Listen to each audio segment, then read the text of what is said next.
ఆధ్వర్యంలో నూతనంగా గత సంవత్సరం ప్రారంభించిన దీపాంజలి ఒలింపియాడ్కు విజయవంతంగా మహిళా సమైక్య గ్రూపులకు మా నాన్నగారి పేరు మీద స్వర్గీయ రంగా ఎల్లగౌడ్ ట్రస్ట్ ద్వారా టేబుళ్ళు కుర్చీలు ఇవ్వడం జరిగింది. ఈ మహిళా సమైక్య గ్రూప్ లీడర్స్ నా దృష్టికి మీటింగ్ పెట్టుకున్నప్పుడల్లా ఇబ్బంది అవుతుందన్న, కొంచెం మాకు కుర్చీలు టేబుళ్ళు ఇస్తే బాగుంటుందని నా దృష్టికి తేవడం జరిగింది. దానికి అనుగుణంగా మా నాన్నగారి ట్రస్ట్ పేరు మీద వారికి ఈరోజు 50 కుర్చీలు టేబుల్ ఇప్పించడం జరిగింది. అలాగే ఈ తిగులు గ్రామంలో నాకు సాధ్యమైనంత వరకు కూడా మా నాన్న పేరు మీద సేవా కార్యక్రమాలు మున్ముందు కూడా జరుగుతాయి అని తెలియజేస్తున్నాను.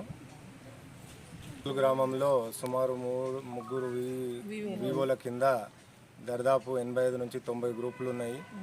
అన్ని గ్రూపులు అంతమంది మెంబర్స్ ఉన్నా కానీ ఇంతకుముందు నుంచి కానీ ఇప్పుడు కానీ గవర్నమెంట్ తరఫున సాయం అందజలేదు అని తెలియజేసారు. వాళ్ళు మీటింగ్ పెట్టడానికి కూడా ఇబ్బందికర పరిస్థితులు ఉన్నాయి.